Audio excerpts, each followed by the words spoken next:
Hey guys welcome to my channel. আমি মহারাজান। এখন আমরা কথা বলবো হচ্ছে সুড়ঙ্গ 2 এর যে অ্যানাউন্সমেন্ট এসছে, সেই অ্যানাউন্সমেন্টের ভিতরে 72,000 মিখাইলকে আমি করতে পারি, তারপরে জায়গায় জায়গায় ছ্যাদা করে দেবো, বা মিখাইল একটা ব্যাংক লুট করে চলে গিয়েছে এটাকে কেন্দ্র করে, এবং সেটা মাসুদের ব্যাংক সেটাকেই লুট করে চলে গিয়েছে, এটাকে কেন্দ্র করেই যে সুড়ঙ্গ 2 হতে যাচ্ছে, এটা কিন্তু অ্যানাউন্সমেন্টে ক্লিয়ার অফ, একদম পুরো ক্রিস্টাল ক্লিয়ার করে দিয়েছে রায়হান রাফি।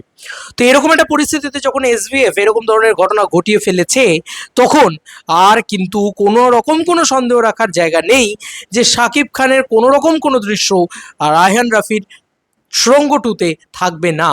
এটা হতে পারে না। দেখো, এখানে অনেকগুলো জিনিস আছে, আমি সেগুলো নিয়ে কথা বলবো। শাকিব খান ছাড়া একেবারে অপারক সুড়ঙ্গ 2, একদম পরিষ্কার কথা। এখানে আমি যা দেখতে পাচ্ছি, is it a full fledged Shakib Khan role? Yes. Is it not a cameo? Is it a pure Shakib খানের ফুল ফ্লেজেড রোল? ইয়েস, থাকতেই হবে, নাহলে গল্পই দাঁড়াবে না। ঠিক আছে, পরিষ্কার কথা। কারণ আজকে যখন অ্যানাউন্সমেন্ট হচ্ছে, সেখানে মাসুদের থেকে যে নামটা সব থেকে বেশি উপরে উঠছে, সে নামটা Mikhail Mikhail Mikhail Mikhail Mikhail Mikhail Mikhail Mikhail Mikhail. তো এতবার যখন একটা নাম মিখাইলের নাম উঠছে, তখন তাহলে মেগাস্টার শাকিব খান কিন্তু এখানে থাকবেই। এবার আমরা জানি না যে মেগাস্টার শাকিব খান এই ছবির সাথে যুক্ত হয়েছেন কি হননি। যতক্ষণ না মেগাস্টার শাকিব খানের পক্ষ থেকে কোনো রকম অফিসিয়াল কনফার্মেশন আসছে, ততক্ষণ আমরা জানতেও পারছি না, বুঝতেও পারছি না। এমনটা হলেও হতে পারে, তোমরা কি কখনো বম্বেতে দেখেছো যে ধরো অজয় দেবগনের ছবিতে অক্ষয় কুমার ক্যামিও করছে, অক্ষয় কুমার নিজের ইয়ে থেকে পোস্ট করে দিল যে চলো আমাদের সাথে দেখা হচ্ছে, না না, লোকে হলে গিয়ে সারপ্রাইজ পায়।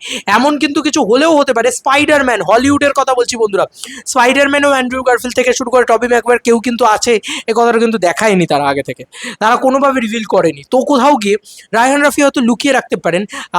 তবে এটা কিন্তু সত্যি কথা যে মিখাইল ছাড়া অসম্ভব এই সিনেমার গল্প।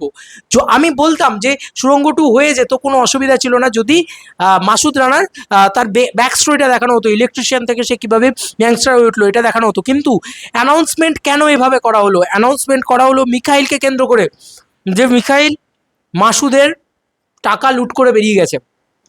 তো মিখাইলের সাথে মাসুদের ক্রস ওভার হবেই। একা একা তো নিশ্চয়ই আফরান নিশো লড়াইটা করবে না। হে কি রে ভাই, ওকে নিজেই নিজেকে মারবে নাকি? অদ্ভুত কথা, এ তো হবে না। অ্যাকশন ছবি, শাকিব খান ভার্সেস আফরান নিশো, এই জিনিসটা কিন্তু হবেই হবে ভাই। এবং এখানে পয়েন্ট হচ্ছে যে এটা হতেই হবে, নাহলে গল্প দাঁড়াবে না। যদি অন্তত গল্প লেভেলে আমরা যা দেখতে পাচ্ছি, পরিষ্কার কথা। এবারে যদি আমি চলে আসি, সোলজার ছবিটার সাথে ক্ল্যাশ হবে এই ছবিটার, এরকম কথা কিন্তু কথোপকথন কিন্তু অলরেডি ওঠা শুরু হয়ে গিয়েছে। সোলজার ছবিটাও বলেছে ডিসেম্বর 2026-এ আসছি, এই ছবিটাও বলেছে ডিসেম্বর 2026-এ আসছি। কেউ কি একবারও ডেট বলেছে? এমনটা তো হলেও হতে পারে যে কোনো ক্ল্যাশ হলো না, মানে একটা ছবি 5 তারিখে এলো, একটা ছবি 25 তারিখে এলো, এমন ঘটনা তো ঘটতেই পারে। আর ঘটলে সেক্ষেত্রে মেগাস্টার শাকিব খানের একটা বড় রকম cameo, not extended cameo, not cameo, this film should megastar Shakib Khan full fledged role. এবং এই গল্পটা, মানে যে গল্পটা তৈরি করা হচ্ছে, সেখানে কিন্তু মানে মাসুদের থেকেও বা সুরঙ্গের যে হিরো, তার থেকেও পাওয়ারফুল হচ্ছে মিখাইলের চরিত্রটা। হিসাব মতন তো তাই বলছে, তাই না?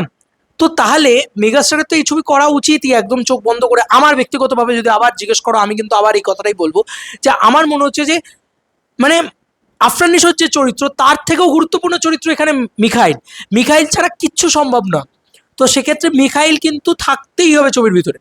এবার একটাই পসিবিলিটি আছে, যদি শাকিব খানের সাথে, শাকিব খানের সোলজারের সাথে সুড়ঙ্গ 2 এর ক্ল্যাশ হয়, সেক্ষেত্রে একটা পসিবিলিটিস কি থাকছে জানো?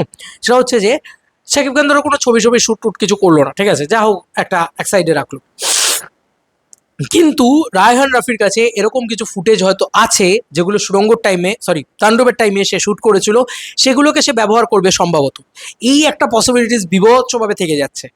তারপরে ছবি যদি ব্লকবাস্টার হয়, ছবি যদি বক্স অফিসে হয়ে যায়, লোকে যদি পাগলামি করে সেটাকে নিয়ে, তখন সেইটাকে দেখিয়ে শাকিব খানকে আরও কনভিন্স করা সোজা হবে বলে ধারণা আমার। এমনটা হলেও হতে পারে। তবে আমাকে ব্যক্তিগতভাবে একটাই মন্তব্য, রায়হান রাফি যেন শাকিব খানকে কনভিন্স করে এই ছবির ভিতরে ফুল ফ্লেজেড রোল করায়। কারণ এই ছবিটা মিখাইল ছাড়া অসম্ভব। আমি বারবার বলছি, যাই ফুটেজ ইয়ের কাছে থাকুক না কেন, রাফির কাছে, সেটা কখনোই মানে সাফিসিয়েন্ট কি জানি না। ডিরেক্টর জানে, director captain of the ship, director সব জানে। ডিরেক্টর, আমি মনে করি যে একটা মানে সিনেমার সব থেকে বড় কি বলবো মানে মাস্টার মাইন্ড আর কি। তো ডিরেক্টরের ওপরে আমরা ভরসা রাখি।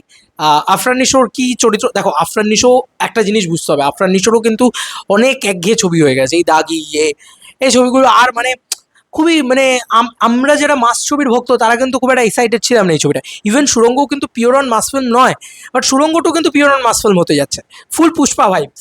ঠিক আছে, তো মস্তি তো আসবে ভাই, আমাদের সকলের মস্তি আসতে চলেছে। তবে যতক্ষণ না শাকিব খান থাকছে ততক্ষণ গল্পই দাঁড়াবে না, তাহলে গল্পকে অন্যদিকে শিফট করাতে হবে। কারণ অ্যানাউন্সমেন্ট যেটা হয়েছে সেটা কিন্তু মিখাইল ছাড়া অসম্ভব। বারবার এই কথাটা আমি এক পয়েন্টে এক কথা বলে যাব, কারণ অ্যানাউন্সমেন্টে মিখাইল মিখাইল মিখাইল মিখাইল করে যাওয়া হয়েছে। অ্যানাউন্সমেন্ট যা হয়েছে সেক্ষেত্রে শুধুই মিখাইলকে কেন্দ্র করেই গল্প, এটা কিন্তু বুনতেই হবে, নাহলে মিখাইলের নাম এতবার নেওয়া হচ্ছে কেন? কারণ ওই যে জায়গায় জায়গায় ছাদা করে দেবো এই কথাটা বলছে মাসুদ, তো তার মানে কার ছাদা করবে? তো কি অন্য কারোর ছাদা করবে যদি মিখাইলকে নাই দেখায়? হ্যাঁ, এমন কিছু তো সম্ভব না, মিখাইলকে তো দেখাতেই হবে। এইটা হচ্ছে পয়েন্ট। এবার বাদ বাকি জানি না কি হবে। সত্যি কথা বলছি, শাকিব খানের এক্সটেন্ডেড ক্যামিও থাকবে না, ক্যামিও থাকবে না, ফুল ফ্লেজেড রোল থাকবে, আই ডোন্ট নো। তবে ফুল ফ্লেজেড রোলটাই কিন্তু আমার মনে হচ্ছে থাকবে। কারণ তুমি বলো না, ক্যাট অ্যান্ড মাউস যে চেসটা দুজনের ভিতরে, যে বাওয়ালটা হবে দুজনের ভিতরে, এই ইন্টারন্যাশনাল বাওয়ালও হবে একটা। কারণ শাকিব খানের মনে আছে একটা শট আছে যেরকম ইন্টারন্যাশনাল শ্যুট, ওটা মানে ইন্টারন্যাশনালি বোঝা যাচ্ছে, ব্যাকগ্রাউন্ড ফ্যাকগ্রাউন্ড ইন্টারন্যাশনাল। তো সেক্ষেত্রে বোঝা যাচ্ছে তাণ্ডবের বিভিন্ন জিনিসপত্র উঠে আসবে হয়তো, কী করে ওই ক্যারেক্টারগুলো সিমিলার লোক আর একটা ক্যারেক্টার প্লে করছে সেগুলো বোঝা যাবে। যাই হোক, দেখা যাক রায়হান রাফি কী করে। ভরসা আছে রাফির ওপরে। তবে আমি শাকিব খানকেও রিকোয়েস্ট করতে চাই যাতে এই ছবিটা শাকিব খান করেন। এবং বাংলাদেশ যে জিনিসটা করছে ভাই, এটা বাংলা সিনেমার ইতিহাসে একটা হিস্ট্রি ক্রিয়েটিং জিনিসপত্র হয়ে যাচ্ছে। তো একটা দেশ রেভলিউশন ঘটিয়ে ফেলছে। তো এখন যদি শাকিব খান সেটাতে আরও সাহায্য করে এবং নিশো সেটাতে যদি আরও সাহায্য করে, এবং মনসুর যে ক্যারেক্টার, যেটা নামটা কি তোমার বলো না, আরে ভাই, সিয়াম আহমেদ, এরা সকলে যদি একসাথে এসে চেষ্টা করে, আমার মনে হয় বাংলাদেশ ফিল্ম ইন্ডাস্ট্রিতে বম ফাটতে চলেছে, বম। তোমাদের আর কি মতামত ইন্টার ভিডিওটাকে নিয়ে চলে কমেন্ট সেকশনে। চলো বন্ধুরা, নতুন কোনো ভিডিওতে দেখা হবে, বাই।